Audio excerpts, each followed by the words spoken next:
আজকে গ্রামাঞ্চলের একটি রেসিপি শেয়ার করছি। এটা অনেকে অনেকভাবে রান্না করে থাকেন, আবার অনেকে খেতেও চান না। তো কিভাবে রান্না করলে সকলেই খাবে সেই ট্রিক্সটাই আপনাদের সঙ্গে শেয়ার করতে যাচ্ছি। আজকের যে রেসিপিটা এটা আমার পিপির থেকে শিখেছি। তো চলুন শুরু করা যাক।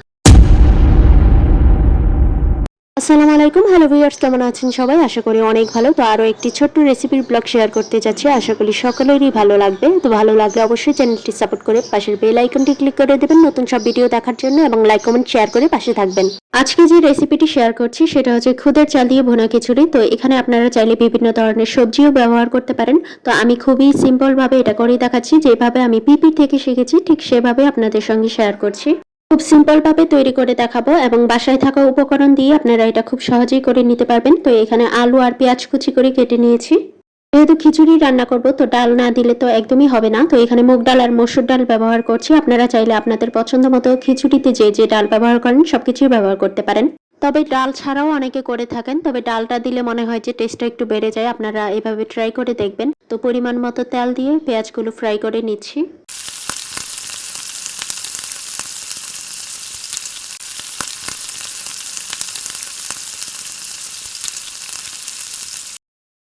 আলু আর পেঁয়াজ যখন হালকা একটু ফ্রাই হয়ে এসেছে ঠিক তখনই হলুদের গুঁড়ো দিয়ে দিয়েছি। তারপরে ডালগুলো দিয়ে নাড়াচাড়া করে নিচ্ছি। ডালগুলো আপনারা শুরুতেও দিতে পারেন, এটা আপনাদের ইচ্ছের উপর ডিপেন্ড করবে। তবে এভাবে দিলেও সমস্যা নেই। অনেকে ভাবতে পারে যে সিদ্ধ হবে না, অল্প একটু পানি দিয়ে সিদ্ধ করে নিতে পারবেন, এতে কিন্তু টেস্ট নষ্ট হবে না। তো তারপরে একটু মরিচের গুঁড়া দিয়ে আদা রসুন জিরা বাটা দিয়ে দিয়েছিলাম।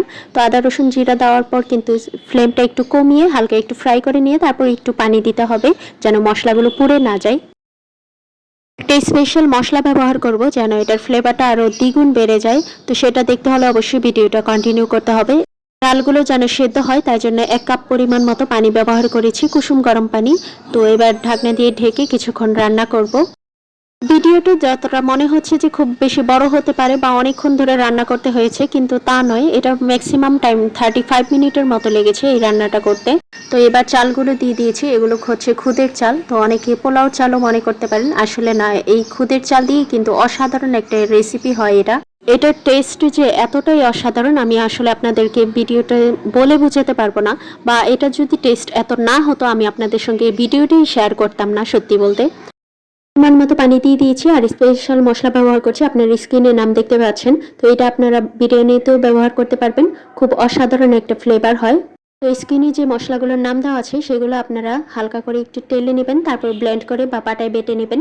এবার একটু জিরে গুঁড়ো আর কাঁচামরিচ ব্যবহার করেছিলাম। তো যতক্ষণ না পর্যন্ত এটার পানিটা শুকিয়ে আসবে ঠিক ততক্ষণ পর্যন্ত এটা ঢাকনা দিয়ে ঢাকা থাকবে এবং মিডিয়াম ফ্লেমে থাকবে। যতক্ষণ পানি থাকবে ঠিক ততক্ষণ ঢাকনা উঠিয়ে বারবার নাড়াচাড়া করার একদমই দরকার নেই। এটা মিডিয়াম ফ্লেমে রেখে দিলেই আস্তে আস্তে তাপে সিদ্ধ হয়ে যাবে। তো যখন পানিটা শুকিয়ে আসবে ঠিক তখনই একটু নেড়ে চেড়ে তারপর ধনিয়া পাতা কুচি দিয়ে এটা আবারও যদি সিদ্ধ না হয় আবার একটু ঢাকনা দিয়ে ঢেকে দিতে হবে। তো আমারটা ফাইনালি হয়ে গেছে, ধনিয়া পাতা দিয়ে এটা পরিবেশন করে নিয়েছি। তো অসাধারণ খেতে, আপনারা বাসায় অবশ্যই ট্রাই করবেন। আজকে এই পর্যন্তই। সবাই ভালো থাকবেন, সুস্থ থাকবেন, পরিবারকে সময় দিবেন। টিল দেন টেক কেয়ার, আল্লাহ হাফেজ।